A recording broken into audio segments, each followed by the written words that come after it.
বহু কৌণিক মণির মতো রবীন্দ্রনাথকেও দেখবার দৃষ্টিকোণের যেন কোনো শেষ নেই আমাদের কাছে।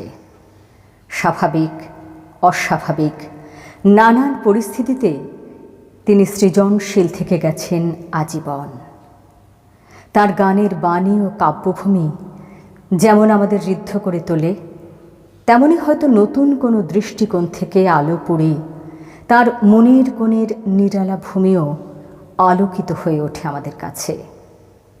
এই শ্রাবণে, এই বরিশন মুখরিত শ্রাবণে তাকে আমরা হারিয়েছি, যার রেশ থেকে গেছে ৮০তম বছরেও, ভরা সাঁঝের সন্ধ্যা তারা হয়ে।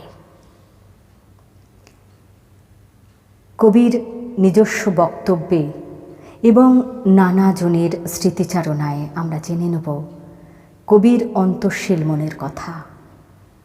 অমিয় চক্রবর্তীকে লিখছেন, বিশ্বের রথ চলেছে, মানুষের ইতিহাসের রথ চলেছে, বাধা বিঘ্ন বিপদ সম্পদের মধ্যে দিয়ে সে আপনার গতিবেগে আপনার পথ কাটছে। সেই পথই সৃষ্টির পথ। আমার জীবাত্মার যে যাত্রা, সেও অমনিতর বিরাট, সেও ওঠা পড়ার মধ্যে দিয়ে চলতে চলতে আপনাকে এবং আপনার পথকে সৃষ্টি করছে লোকে লোকান্তরে, যুগে যুগান্তরে। পথে চলে যেতে যেতে, পথে চলে যেতে যেতে, কোথা কোনখানে তোমার পরশ আসে, কখন কে জানে কখন পথে চলে যেতে যেতে, পথে চলে যেতে যেতে, কি অচেনা কুসুমের গন্ধে, কি গোপন আপন আনন্দে, কোন পথিকে কোন গানে তোমার পরশ আসে, কখন কে জানে কখন পথে চলে যেতে যেতে, সহসা দারুণ দুঃখ তাপে সকল ভুবন যাবে কাঁপে, ভুবন যাবে কাঁপে, সকল পথের ঘোচে চিহ্ন, সকল বাঁধন যাবে ছিন্ন, মৃত্যু আঘাত লাগে প্রাণে, তখন তোমার পরশ আসে, কখন কে জানে কখন পথে চলে যেতে যেতে।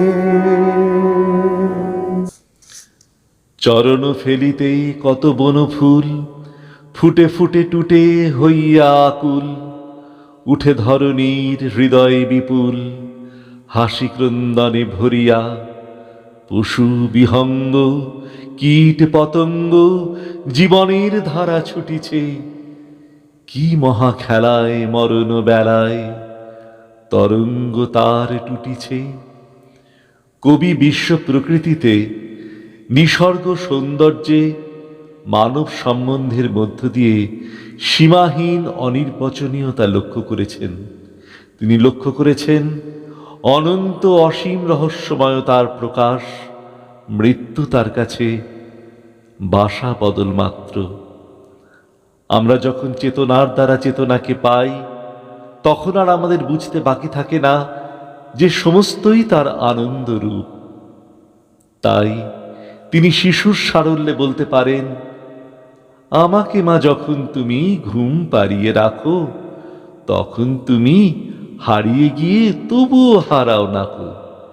শীতের দিনে কনক চাপা যায় না দেখা গাছে, ঘুমের মধ্যে লুকিয়ে থাকো, নেই তবুও আছে। এই মহাবিশ্বে কোনো কিছুই হারায় না, রাতের সব তারাই আছে দিনের আলোর গভীরে।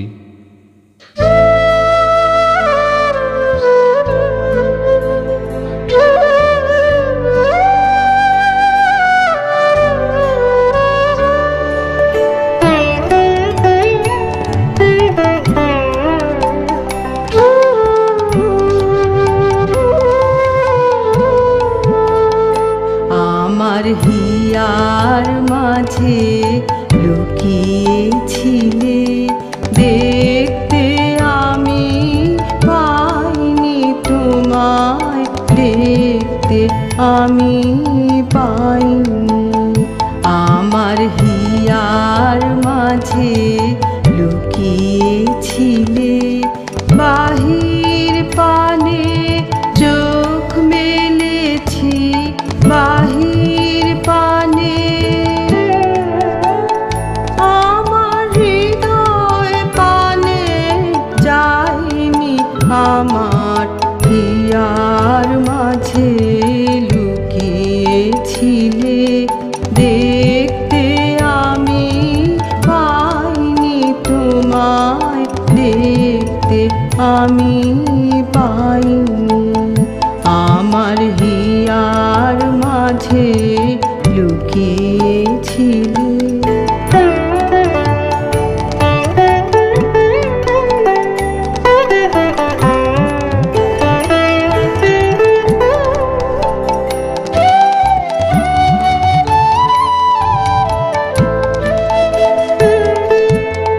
আমার সকল ভালোবাসায়,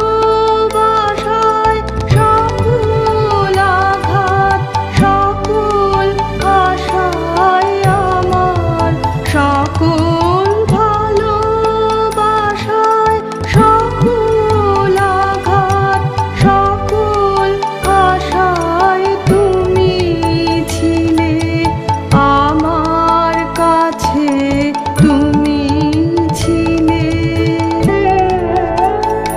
আমি তোমার কাছে যাইনি, আমার হিয়ার মাঝে লুকিয়েছিলে, দেখতে আমি পাইনি তোমায়, দেখতে আমি পাইনি। আমার হিয়ার মাঝে লুকিয়েছিলে।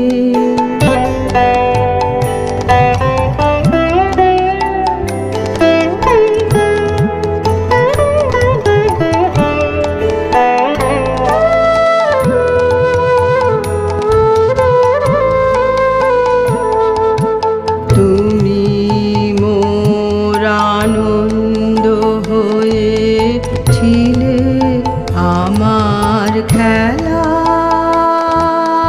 তুমি মোর আনন্দ হয়েছিলে, আমার খেলায়।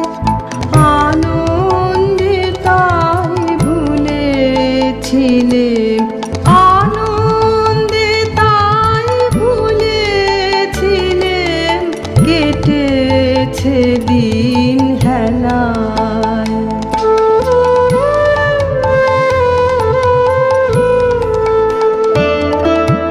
গোপন রহি গভীর প্রাণে, আমার দুঃখ সুখের গানে, গোপন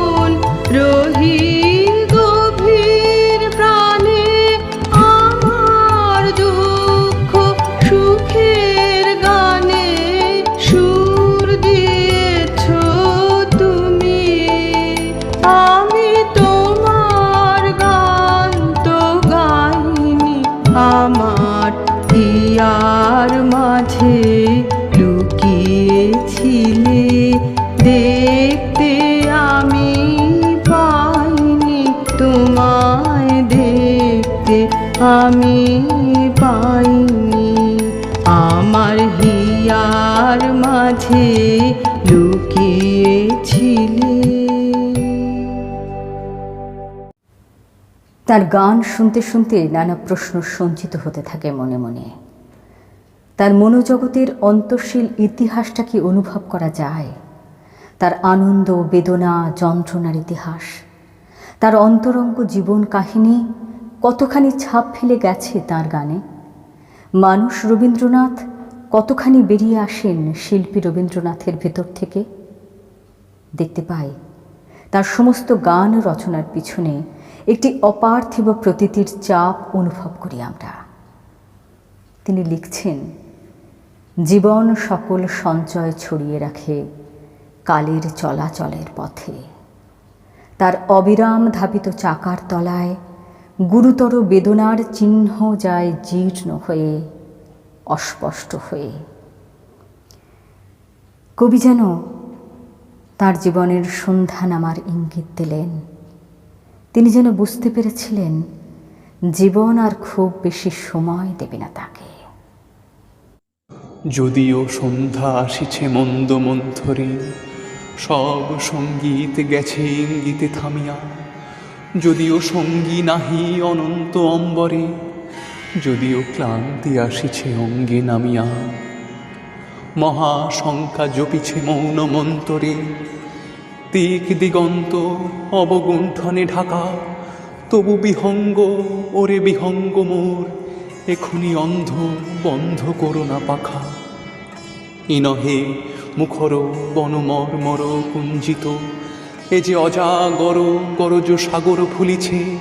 এ নহে কুঞ্জ কুন্দ কুসুম রঞ্জিত, ফেন হিল্লোল কলহল্লোলে দুলিছে। কোথারে সে তীর ফুল পল্লব পুঞ্জিত, কোথারে সে নীড়, কোথা আশ্রয় শাখা। তবু বিহঙ্গ, ওরে বিহঙ্গ মোর, এখনই অন্ধ, বন্ধ করো না পাখা। এখনো সম্মুখে রয়েছে সুচির সর্বরী, ঘুমায় অরুণ সুদূর অস্ত অচলে। বিশ্ব জগৎ নিঃশ্বাস বায়ু সম্বরী, স্তব্ধ বাসনে প্রহর গণিছে বিরলে। কবে দেখা দিল অকুল তিমির সন্তরী, দূর দিগন্তে ক্ষীণ শশাঙ্ক বাঁকা। ওরে বিহঙ্গ, ওরে বিহঙ্গ মোর, এখনি অন্ধ, বন্ধ করো না পাখা। ঊর্ধ্ব আকাশের তারাগুলি মেলি অঙ্গুলি, ইঙ্গিত করি তোমা পানে আছে চাহিয়া। নিম্নে গভীর অধীর মরণ অঞ্জলি, শত তরঙ্গে তোমা পানে উঠে ধাইয়া। বহুদূর তীরে কারা ডাকে বাঁধে অঞ্জলি, এসো এসো শুনে করুণ মিনতি মাখা। ওরে বিহঙ্গ, ওরে বিহঙ্গ মোর, এখনি অন্ধ, বন্ধ করো না পাখা। ওরে ভয় নাই, নাই স্নেহ মোহ বন্ধন। ওরে আশা নাই, আশা শুধু মিছে ছলনা। ওরে ভাষা নাই, নাই বৃথা বসে ক্রন্দন। ওরে গৃহ নাই, নাই ফুল সেজ রচনা। আছে শুধু পাখা, আছে মহানভ অঙ্গন। তুষার দিশাহারা, নিবিড় তিমির আঁকা। ওরে বিহঙ্গ, ওরে বিহঙ্গ মোর, এখনি অন্ধ, বন্ধ করো না পাখা।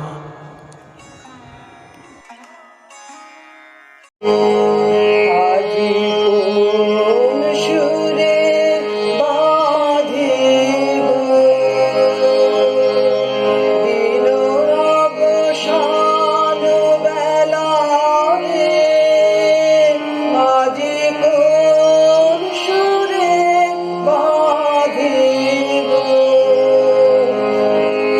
দীর্ঘ ধূসর অবকাশে।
কোথায় আলো, কোথায় ওরে আলো, বিরহ নলে জালো রে তারে জালো।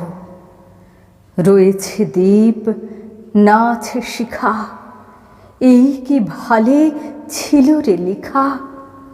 ইহার চেয়ে মরণ সেজে ভালো, বিরহ নলে প্রদীপ খানে জালো। নতুন বৌঠান মারা গেলেন, কি বেদনা বাঁচল বুকে। মনে আছে সে সময় আমি গভীর রাত পর্যন্ত ছাদে পায়চারি করেছি, আর আকাশের দিকে তাকিয়ে তাকিয়ে বলেছি, কোথায় তুমি নতুন বৌঠান, একবার এসে আমায় দেখা দাও। কতদিন এমন হয়েছে, সারা রাত এভাবে কেটেছে। সেই সময় এই গানটি আমি গাইতুম বেশি, আমার বড় প্রিয় গান। অথচ দেখো যে চলে যায় তার আর বয়স বাড়ে না। আমার নতুন বৌঠান, তিনি সেই ওইটুকু মেয়েই হয়ে রইলেন। আর আমি কত বুড়ো, ঝুঁকে পড়েছি। রানীচন্দ্রের কাছে এই গানটি সম্পর্কে কবি বলেছিলেন,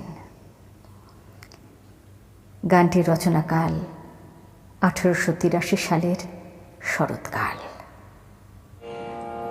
আমার প্রাণের পরে চলে গেল কে, বসন্তের বাতাসটুকুর মতো সে যে ছুঁয়ে গেল, নুয়ে গেল রে।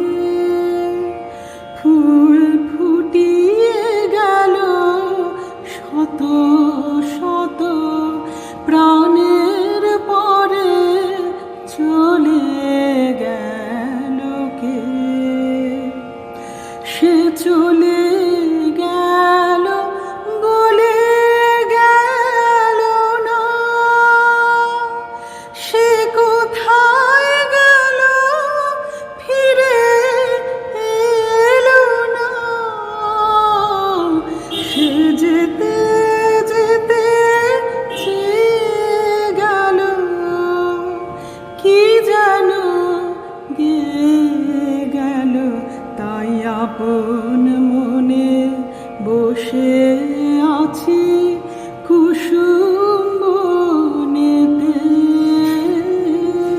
তাই আপন মনে বসে আছি কুসুম বনেতে।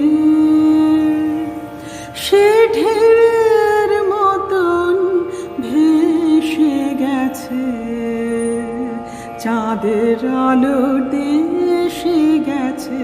সে ঢেউয়ের মতন ভেসে গেছে, চাঁদের আলোর দেশে গেছে।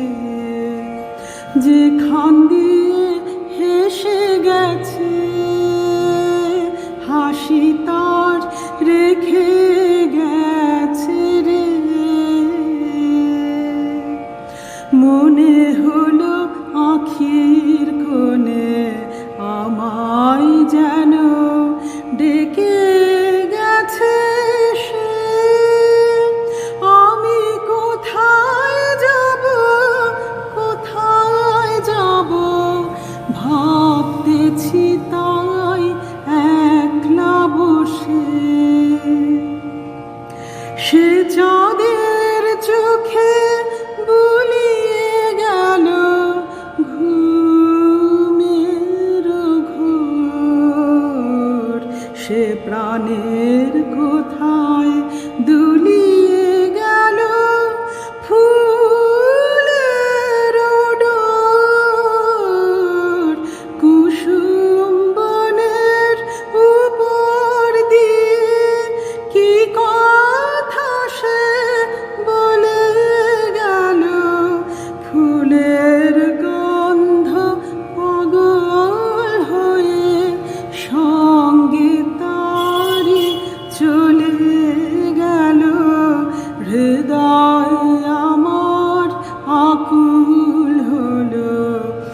নয়ন আমার মুদে এলো রে, কোথা দিয়ে কোথায় গেল সে, আমার প্রাণের পরে চলে গেল কে। তার প্রথম জীবনের গানের মধ্যে যখন তার ব্যক্তি স্বরূপ ধরা দিয়েছে, সেখানে সময়কাল আমাদের একটু আধটু সাহায্য করে তাকে বুঝতে। কিন্তু যখন থেকে তার গান ভাবের অভিব্যক্তি থেকে বেশি করে রূপ সৃষ্টি হয়ে উঠতে আরম্ভ করল, তখন থেকে গানের পিছনের মানুষটিও প্রায় অধরাই হয়ে উঠেছিলেন। দেখা গেছে তিনি খুব সচেতনভাবে ভরে দিতে আরম্ভ করেছিলেন স্পর্শগ্রাহ্য মানসী উপাদানের সঙ্গে দৈবী ধারণা নিরাকারত্বকে, পার্থিব ও অপার্থিবের মধ্যস্থলে এক আলো আঁধারের জগতে, যেখানে প্রেম আর পূজা এক হয়ে যায়, সম্ভব হয় আজি ঝড়ের রাতের মতো বাণী রচনা, যেখানে চিত্রকল্পগুলি একান্তভাবে মানবিক, কিন্তু সেগুলি জুড়ে জুড়ে যে আবহটি তৈরি হয়ে ওঠে, তার চেয়ে অধিকতর ঐশ্বরিক আর কিছু আমরা কল্পনা করতে পারি না। গানটি রচিত হয়েছিল 1909 সালের এক বর্ষণ মুখর দিনে শিলাইদহের পদ্মাবটে। আজি ঝড়ের রাতে তোমার অভিশাপ,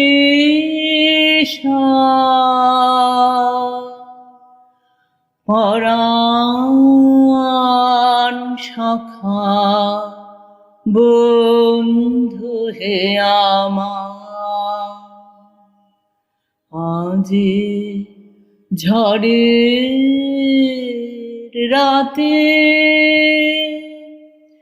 তোমার অভিশাপ,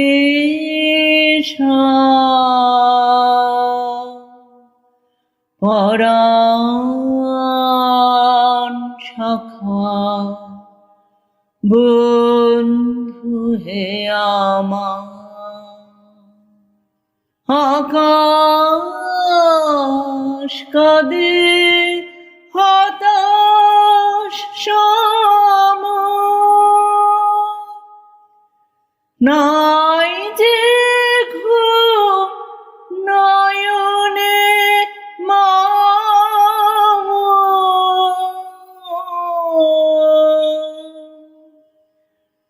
আকাশ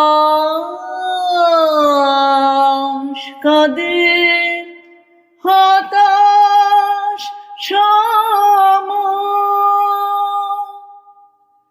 নাই যে ঘুম নয়নে মাম, দুয়ার খুলি হি প্রিয়তম,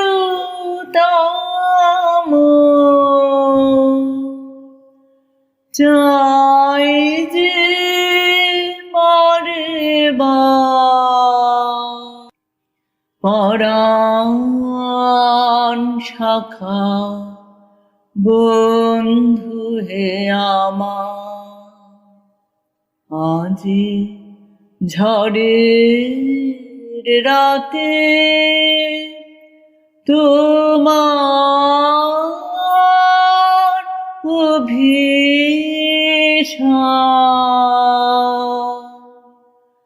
পরাণ শাখা বন্ধু হে আমার, বাহিরে কিছু দেখিতে নাহি পাই, তোমার পাথর কোথায় ভাবি তাই, বাহিরে কিছু দেখিতে নাহি পাই, তোমার পথ কোথায় ভাবি তাই, সুদূর কোন নদীর পারে, গহন কোন বনের ধারে,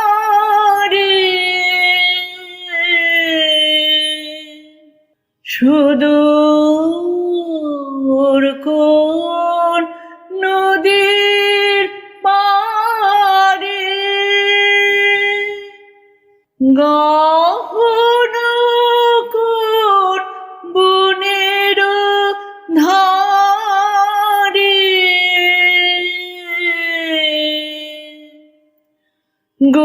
গভীর কোন অন্ধকারে হতেছ তুমি পরাণ সখা, বন্ধু হে আমার, আজি ঝড়ের রাতে তোমার অভিশাপ, পরাণ সখা, বন্ধু হে আমার। মৃত্যুর সাথে তার প্রথম দেখা জননী সারদা দেবীর প্রয়াণে। কবির বয়স তখন মাত্র 13 বছর। এক শ্রাবণ রাতে খবর এলো মা নেই। প্রভাতে দেখিলাম তাঁর সুসজ্জিত দেহ প্রাঙ্গণে শয়ান। বৃষ্টি হইয়া গিয়াছে, চারিপাশে তখনও মায়ের প্রিয় জুঁই ফুল ছড়ানো। কথার উত্তাপে, অদ্ভুত লাবণ্যে যাকে ঈশ্বরী মনে হইত, তিনি আজ নেই। জীবন স্মৃতিতে এই কথা লিখেছেন। আরও লিখেছেন, এই কথা মনকে পীড়িত করিতে লাগিল যে তাকে আর কখনো এই বাড়িতে দেখা যাবে না। কিন্তু মৃত্যুর যে রূপ সেদিন দেখিলাম, তাহা সুখসুপ্তির মতোই প্রশান্ত ও মনোহর। প্রথম দেখা মৃত্যুর এই রূপটি তাঁর চেতনায় মৃত্যুর একটা স্থায়ী ছবি গড়ে তুলেছিল। আমার 24 বছর বয়সের সময় মৃত্যুর সঙ্গে যে পরিচয় হইল, তাহা স্থায়ী পরিচয়। নতুন বৌঠানের মৃত্যু কবির জীবনের প্রথম প্রিয়জনের সুতীব্র বিয়োগ ব্যথা। উপলব্ধি করলেন শোকের শূন্যতাকে। তিনি লিখছেন, মানুষ কোনো মতেই অন্তরের সঙ্গে বিশ্বাস করতে পারে না। যাহা নাই তাহাই মিথ্যা, যাহা মিথ্যা তাহা নাই। রবীন্দ্রনাথের প্রিয় ছুটি, স্ত্রী মৃণালিনী দেবীর মৃত্যু হল 23 নভেম্বর 1902 সাল। তখন তার বয়স হয়েছিল 29 বছর। সমাপ্তি ঘটল মাত্র 19 বছরের দাম্পত্য পর্বের। পুত্র রথীন্দ্রনাথ স্মৃতিচারণ করেছেন, মৃত্যুর আগের দিন বাবা মাকে মায়ের ঘরে নিয়ে গিয়ে তার শয্যা পার্শ্বে বসতে বললেন। মায়ের তখন বাকরোধ হয়েছে। আমাকে দেখে চোখ দিয়ে কেবল নীরবে অশ্রুধারা বইতে লাগল। মৃণালিনী দেবীর মৃত্যুর অভিঘাত স্মরণ কাব্যগ্রন্থের ছত্রে ছত্রে ছড়ানো। আজকে তুমি ঘুমাও, আমি জাগিয়া রব দুয়ারে, রাখিব জ্বালিয়ে আলো। তুমি তো ভালোবেসেছ, আজ একাকী শুধু আমারে বাসিতে হবে ভালো।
আমারে পড়িবে মনে কখন সে লাগি প্রহরে প্রহরে আঁকি গান গেয়ে জাগি আমারে পড়িবে মনে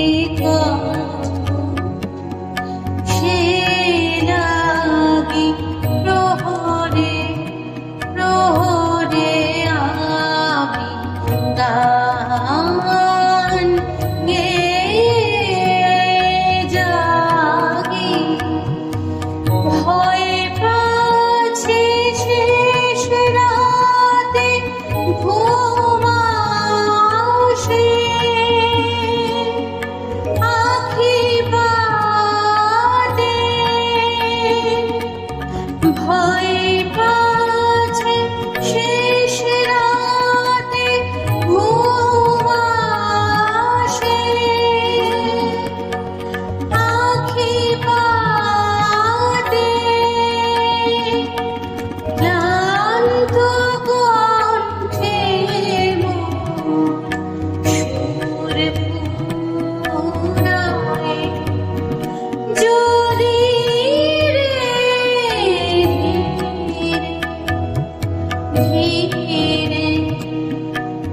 এসে তুমি যেও না গো ফিরে, দীপ নিভে গেছে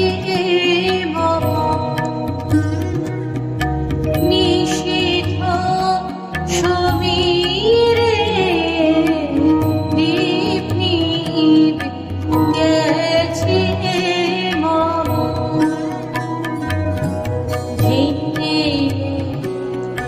ধীরে এসে তুমি যেও না গো ফিরে, দীপ নিভে গেছে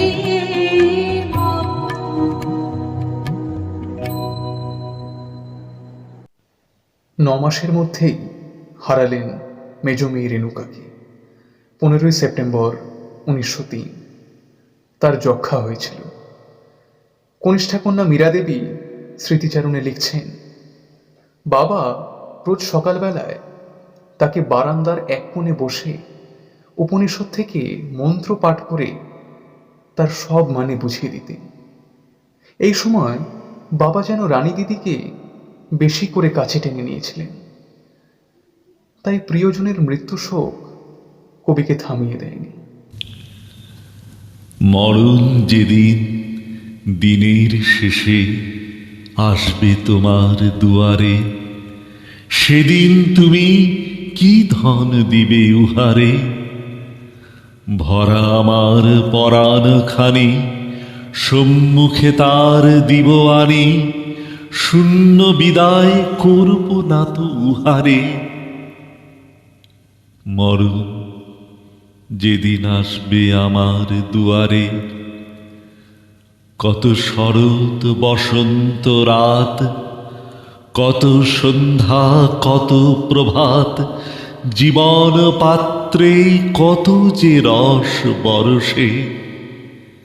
কতই ফলে কতই ফুলে হৃদয় আমার ভরি তুলে, দুঃখ সুখের আলো ছায়ার পরশে। যা কিছু মোর সঞ্চিত ধন, এত দিনের সব আয়োজন, চরম দিনে সাজিয়ে দেব হারে। মরণ যেদিন আসবে আমার দুয়ারে। যে রাত্রে সময় গিয়েছিল সে রাত্রে সমস্ত মন দিয়ে বলেছিলুম, বিরাট বিশ্বসত্তার মধ্যে তার অবাধ গতি হোক। আমার শোক তাকে যেন একটুকুও পেছনে না টানে। রাত্রে রেলে আস্তে আস্তে দেখলুম জ্যোৎস্নায় আকাশ ভেসে যাচ্ছে। কোথাও কিছু কম পড়েছে তার লক্ষণ নেই। সমস্তর মধ্যেই যেন সব রয়ে গেছে। কন্যা মীরা দেবীকে লেখা পত্রে সান্ত্বনা দিয়ে বলেছিলেন কবি। সোমেন্দ্রনাথ মারা যান 23শে নভেম্বর 1907 সালে, মাত্র 12 বছর বয়সে। তিনি বুঝেছিলেন তার এই সন্তান তার প্রতিভার আধার নিয়ে জন্মেছে। তাই সমীকে হারানোর ব্যথা তার প্রাণে বেজেছিল বইকি। সেই জ্যোৎস্নায় বিশ্ব যখন প্লাবিত হচ্ছিল, তিনি গান বাঁধলেন শান্তিনিকেতনে 5ই এপ্রিল 1914 সালে, ওই ঘটনার কয়েক বছর পরে।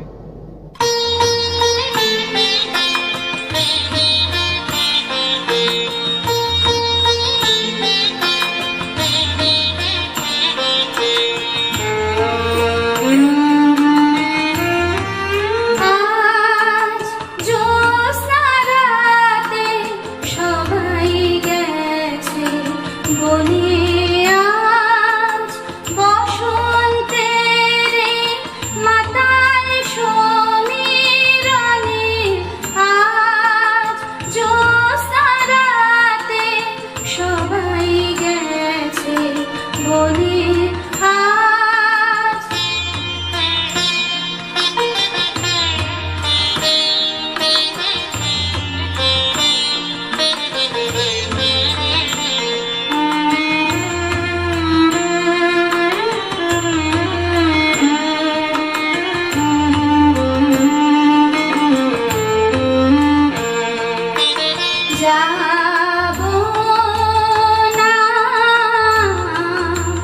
যাব না গো, যাব না যে রইল পড়ে ঘরের মাঝে এই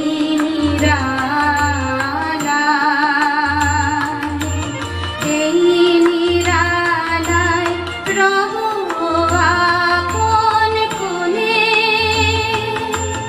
যাব না এই মাতাল সমীরণে, আজ জ্যোৎস্না রাতে সবাই গেছে বনে। আজ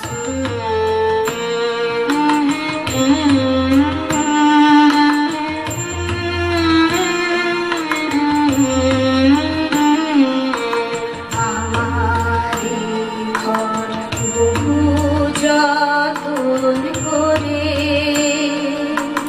ধুতে হবে, মুছতে হবে মোরে। আমারে ঘর বহু যতন করে ধুতে হবে, মুছতে হবে মোরে। আমারে যে যাতে হবে, কি জানি সে আসবে কবে।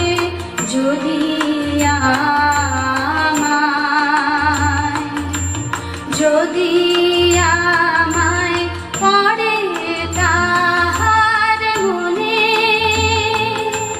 বসন্তের মাতাল সমীরণে, আজ জ্যোৎস্না রাতে সবাই গেছে বনে।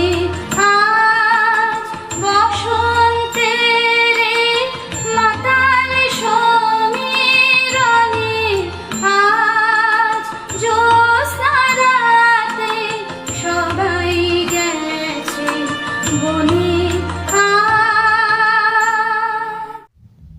শান্তিনিকেতন থেকে রানু অধিকারীকে কবি লিখছেন, আমার খুব দুঃখের সময় তুমি আমার কাছে এসেছিলে।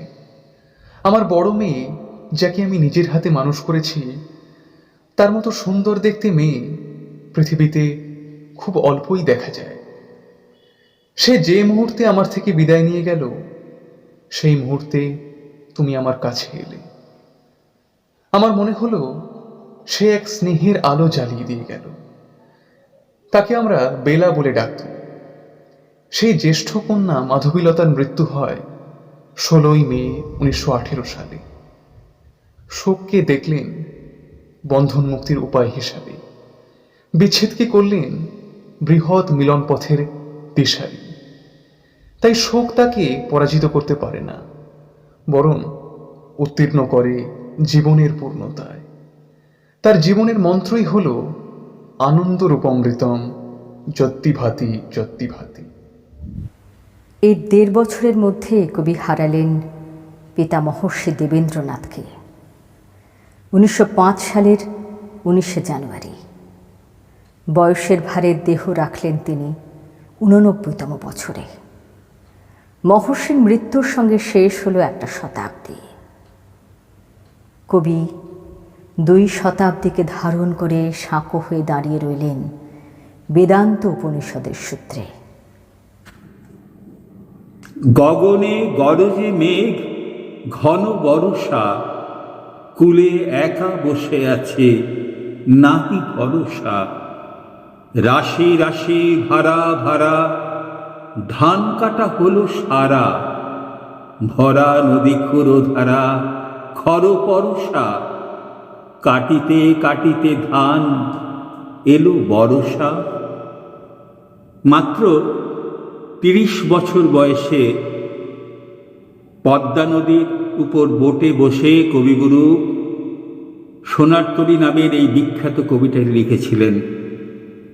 কিন্তু তখনকার দিনে এইটির তাৎপর্য নিয়ে অনেক বিতর্কের সৃষ্টি হয়। আসলে এই ভরা বর্ষায় অসময়ে ধান কাটার ব্যাপারটি তখনকার অনেক কবি সাহিত্যিকেরই বোধগম্য হয়নি। পরবর্তীকালে কবিগুরু নিজেই এই কবিতাটির বিশদ ব্যাখ্যা দিয়ে গেছেন।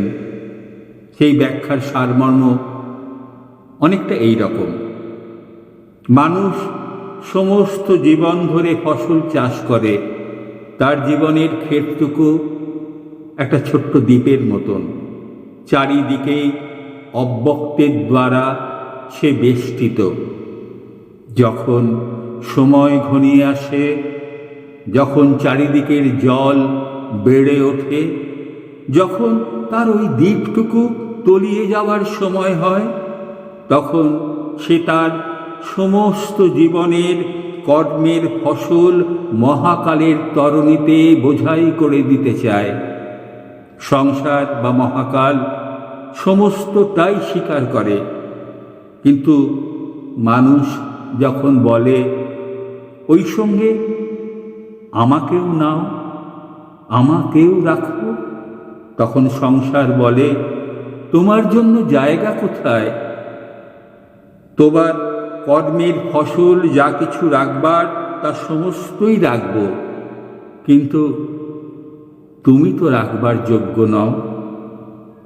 অর্থাৎ রবি ঠাকুরের দার্শনিক মন এই কবিতাটির মাধ্যমে বলতে চেয়েছেন, এই যে জীবনটি ভোগ করা গেল, অহংটিকেই তার খাজনা স্বরূপ মৃত্যুর হাতে তুলে দিয়ে হিসাব চুকিয়ে দিয়ে যেতে হবে। ওইটি কোনো মতেই জমাবার জিনিস নয়। একখানি ছোট ক্ষেত, আমি একলা, চারিদিকে বাঁকা জল করিছে খেলা, পরপারে দেখি আঁকা তরু ছায়া মসি মাখা, গ্রামখানি মেঘে ঢাকা প্রভাত বেলা। এপারেতে ছোট ক্ষেত, আমি একলা, গান গেয়ে তরি গেয়ে কে আসে পারে, দেখে যেন মনে হয় চিনি উহারে। ভরা পালে চলে যায়, কোনো দিকে নাহি চায়, ঢেউগুলি নিরুপায় ভাঙে দুধারে, দেখে যেন মনে হয় চিনি উহারে। ওগো তুমি কোথা যাও, কোন বিদেশে, বারেক ভিড়াও তরি কুলেতে এসে, যেও যেথা যেতে চাও, যারে খুশি তারে দাও, শুধু তুমি নিয়ে যাও ক্ষণিক হেসে আমার সোনার ধান কুলেতে এসে। যত চাও তত লও তরণী পরে, আর আছে আর নাই দিয়েছি ভরে। এতকাল নদী কূলে যাহা লয়ে ছিনু ভুলে, সকলই দিলাম তুলে থরে বিথরে। এখন আমারে লহ করুণা করে। ঠাঁই নাই ঠাঁই নাই ছোট সে তরি, আমারই সোনার ধানে গিয়েছে ভরি। শ্রাবণ গগন ঘিরে ঘন মেঘ ঘুরে ফিরে, শূন্য নদীর তীরে রহিনু পড়ি। যাহা ছিল নিয়ে গেল সোনার তরি। এমনই এক বৃষ্টি ভরা শ্রাবণ দিনে 1342 বঙ্গাব্দের 5ই শ্রাবণ চলে গেলেন কবির সকল গানের ভাণ্ডারী দীনেন্দ্রনাথ ঠাকুর।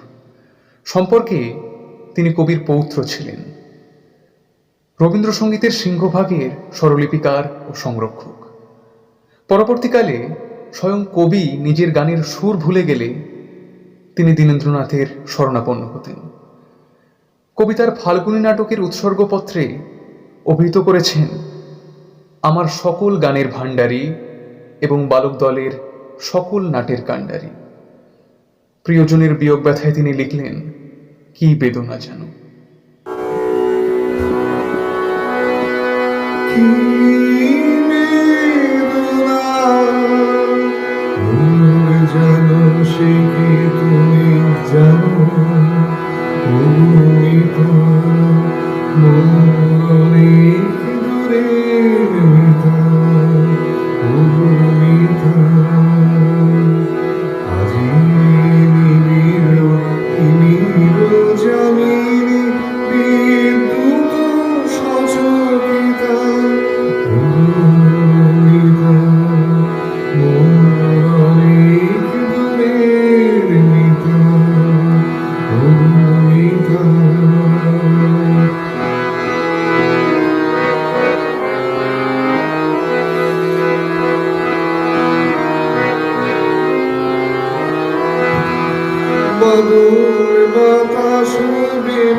বারবার ক্ষতবিক্ষত হয়েছেন নানা দুঃখ শোকে। এসেছে শত বাধা বিপত্তি, আক্রমণ, উৎসাহ, তবু ভেঙে পড়েননি। অপরাজিত হৃদয়ে শোক দুঃখ বরণ করে নিয়ে ফের জেগে উঠলেন নব নব সৃজনে, বহুমুখী কর্মতৎপরতায়। এলো 9 শ্রাবণ, 25 জুলাই 1941 সাল। সকাল থেকেই শান্তিনিকেতনের আশ্রমিকদের মনে অতল বিরহ। অসুস্থ গুরুদেব যাবেন কলকাতায় চিকিৎসার জন্য।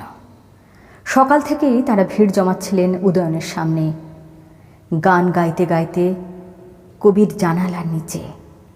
তাদের নিরুচ্চার প্রার্থনায় কবি অশ্রুভেজা হয়ে উঠলেন। কেন এত রক্তমাংসের আবেগ হচ্ছে তার, বুঝতে পারছেন না তিনি। তাকে সুস্থ করার নামে কেন আশ্রমের বাইরে নিয়ে যাচ্ছে সবাই। ক্রমে সময় হয়ে এলো। অসুস্থ কবিকে যে চেয়ারে করে নামিয়ে আনা হলো নিচে। কালো দীঘল চোখে তার রোদ চশমা। সেই দৃশ্য দেখে শান্তিদেব ঘোষ একা একাই ফুঁপে উঠলেন। শান্তিনিকেতনের সঙ্গে তার 70 বছরের স্মৃতি জড়িত।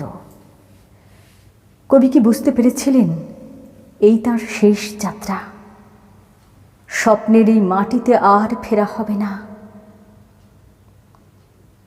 ওগো পথিক, ওগো পথিক, দিনের শেষে যাত্রা তোমার কোন সে দেশে, এ পথ গেছে কোনখানে?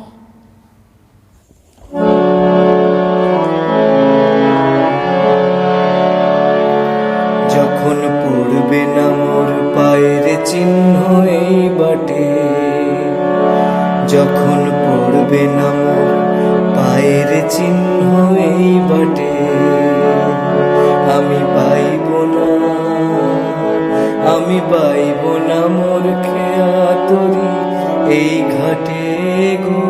যখন পড়বে না মোর পায়ের চিহ্ন এই বাটে, চুকিয়ে দেব বেচা কেনা মিটিয়ে দেব গো, চুকিয়ে দেব বেচা কেনা মিটিয়ে দেব গো, মিটিয়ে দেব লেনা দেনা, বন্ধ হবে আনা গোনা এই হাটে। তখন আমায় নাইবা মনে রাখলে, তারার পানে চেয়েছে নাইবা আমায় ডাকলে। যখন পড়বে না মোর পায়ের চিহ্ন এই বাটে, আমি পাইব না, আমি পাইব না মোর খেয়া তরি এই ঘাটে গো। যখন পড়বে না মোর পায়ের চিহ্ন এই বাটে।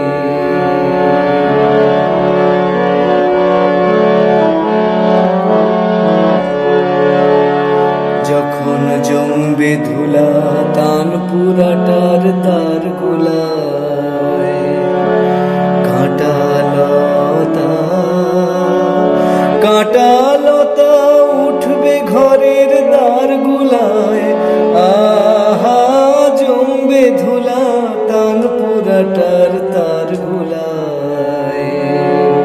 ফুলের বাগান ঘন ঘাসে পড়বে শয্যা বনবাসে, শ্যাওলা এসে ঘিরবে দিঘির ধার গুলায়। তখন আমায় নাইবা মনে রাখলে, তারার পানে চেয়েছে নাইবা আমায় ডাকলে। যখন পড়বে না মোর পায়ের চিহ্ন এই বাটে,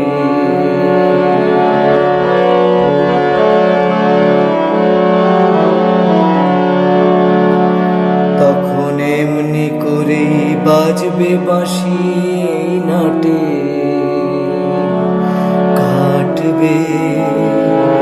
দিন কাটবে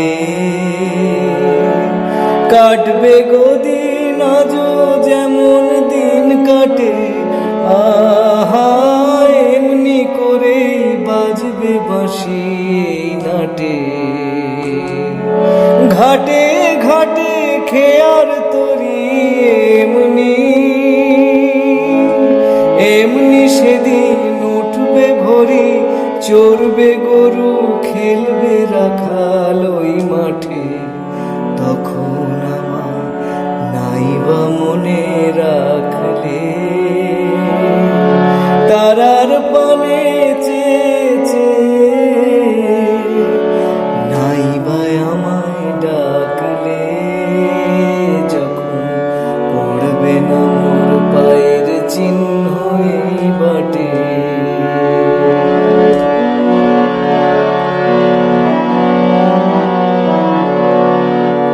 তখন কে বলে গো সেই প্রভাতে নেই আমি,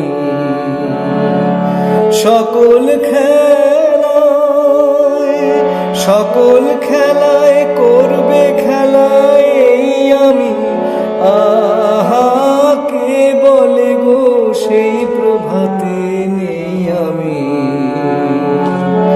নতুন নামে ডাকবে মোরে বাঁধবে বাঁধবে নতুন বাহু ডোরে, আসবো যাব চিরদিনের সেই আমি। তখন আমার নাইবা মনে রাখলে তারার পানে চেয়েছে,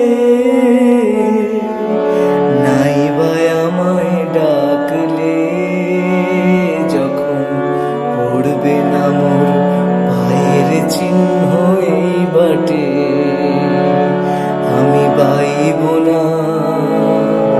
আমি বাইব না মোর খেয়া তরি এই ঘাটে গো, যখন পড়বে না মোর পায়ের চিহ্ন এই বাটে।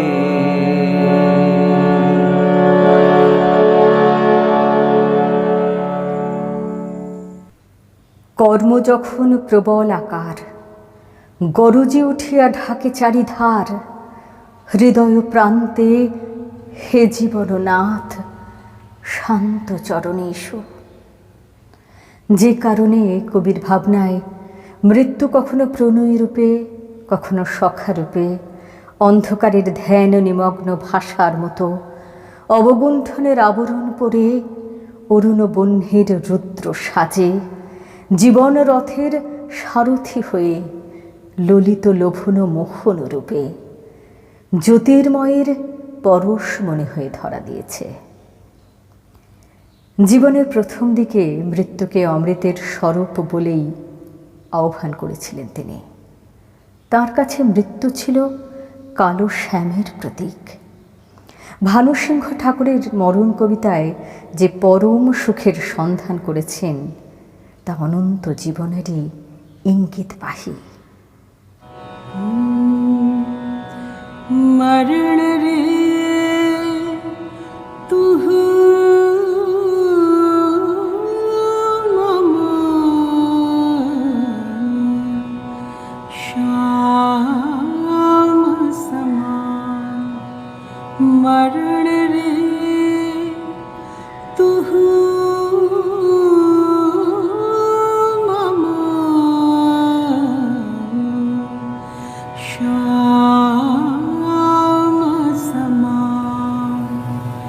मेघ बरण तुझ मेघ जटा जुट, रक्त कमल कर रक्त अधर पुट, ताप विमोचन करुण कोर तब, मृत्यु अमृत कर दान तुहु मम श्याम समान।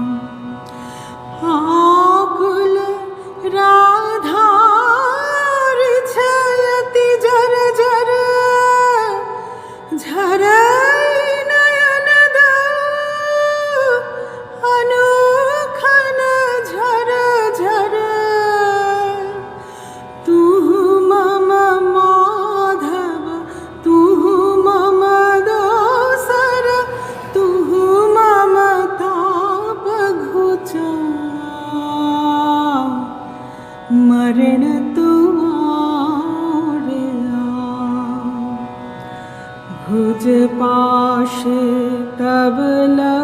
संबोधई आँखि पात मझु देह तुरोधई कोरय पर तुझ रोदई रोदई नींद भरब सब देह तुहु नहीं बिसरबी तुहु नहीं छोड़बी राधा हृदय तू कबहु न तोड़बी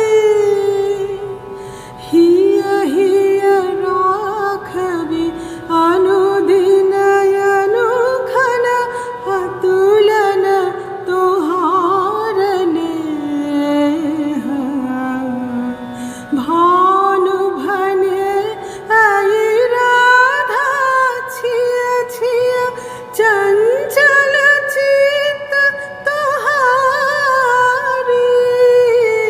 भानु भने आई राधा छिया छिया चंचल चित तोहारी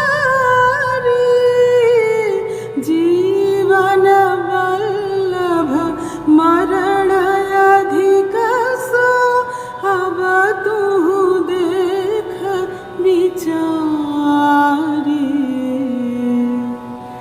मरण रे तू मम श्याम समा জীবন আর মরণ তো একই সত্তার দুই দিক। চৈতন্যে ঘুম আর জাগরণ যেমন বলেছিলেন বাসন্তী দেবীকে 15ই কার্তিক 1338 বঙ্গাব্দে লেখা একটি পত্রে। রবীন্দ্রনাথকে সম্যক উপলব্ধি করতে হলে বিলুপ্তির হাহাকারের সীমানায় যে দেখা, সে দেখা কেবল খণ্ডিত দেখা, সম্পূর্ণ দেখা নয়। অমিয় চক্রবর্তীকে লিখলেন তিনি একটি পত্রে 8ই আষাঢ় 1325। আমি ক্রমে বুঝতে পারলুম জীবনকে মৃত্যুর জানালার ভিতর দিয়ে না দেখলে তাকে সত্যরূপে দেখা যায় না। এখানেই রবীন্দ্র চেতনার অনন্যতা। কেনই আনাগোনা, কেন মিছে দেখাশোনা দুদিনের তরে, কেন বুক ভরা আশা, কেন এত ভালোবাসা অন্তরে অন্তরে।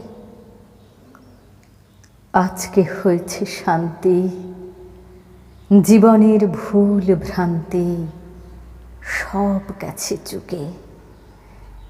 যত কিছু ভালো মন্দ, যত কিছু দ্বিধা দ্বন্দ্ব, কিছু আর নাই। বলো শান্তি, বলো শান্তি, দেহ সাথে সব ক্লান্তি হয়ে যাক ছাই।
সারা রাত ফোটাক তারা নব নব আধারের গায়ে গায়ে পরশ তব সারা রাত ফোটাক তারা নব নব নয়নের দৃষ্টি হতে বুঝবে কালো যেখানে পড়বে সেথায় দেখবে আলো নয়নের দৃষ্টি হতে বুঝবে কালো যেখানে পড়বে সেথায় দেখবে আলো ব্যথা মোর উঠবে জ্বলে ঊর্ধ্বপানে ব্যথা মোর উঠবে জ্বলে ঊর্ধ্বপানে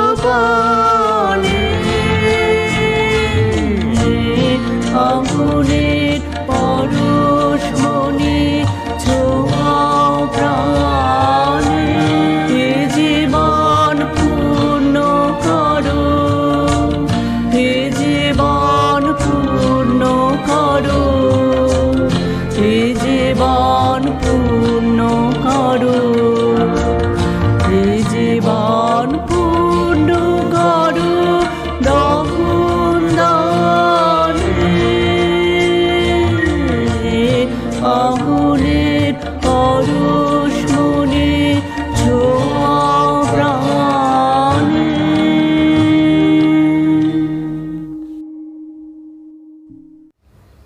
জীবনের অন্তিম প্রহরে অনুভব করেছেন মানুষ যখন মৃত্যুর ছলনা ও মিথ্যা বিশ্বাসের প্রবঞ্চনা উপলব্ধি করে তখনই সে লাভ করে শান্তির অক্ষয় অধিকার।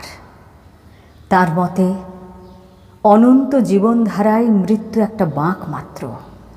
জীবনের নিত্য স্রোতের বেগকে বিভিন্ন মুখে চালনা করাই তার কাজ। কবি চাননি তার অস্তিত্ব বিশ্ব প্রকৃতি থেকে হারিয়ে যাক। এই আকাঙ্ক্ষাই প্রকাশ পেয়েছে পুনশ্চ কাব্যগ্রন্থের মৃত্যু কবিতাটিতে। অসীমের অসংখ্য যা কিছু সত্তায় সত্তায় গাঁথা, প্রসারিত অতীতে ও অনাগতে, নিবিড় সে সমস্তের মাঝে অকস্মাৎ আমি নেই। এ কি সত্য হতে পারে? তবু মনে রেখো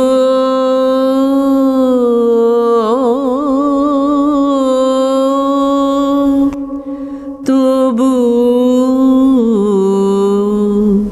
মনে রেখো তবু মনে রেখো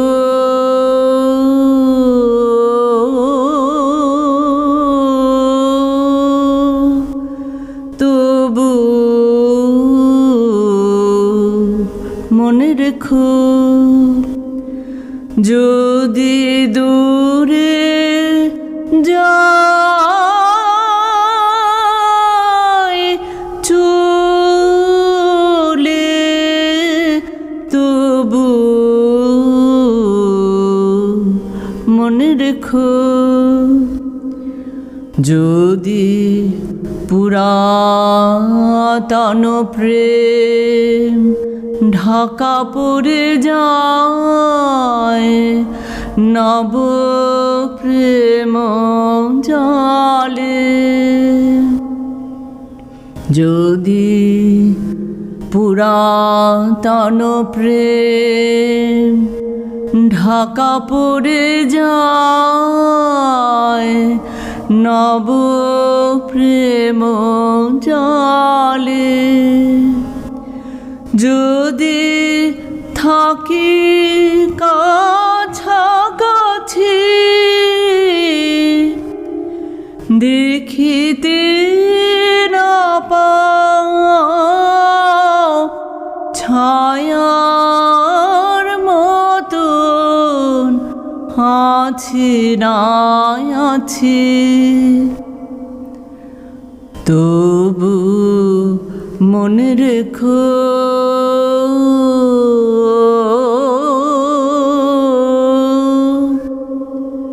তবু মনে রেখো, যদি জল আসে আখি পাতে, যদি জল আসে আখি পাতে, একদিন যদি খেলা থেমে যায় মধুরাতে, তবু মনে রেখো, একদিন যদি বাধা পড়ে কাজে শারদ প্রাতে,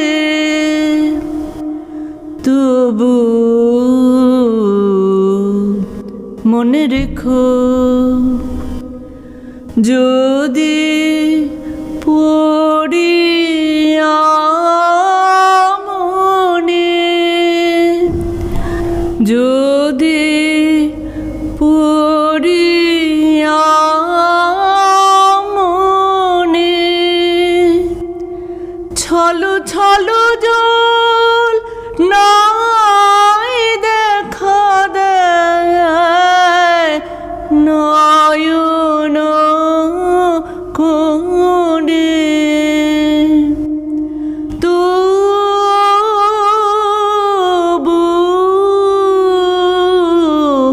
মনে রেখো, তবু মনে রেখো,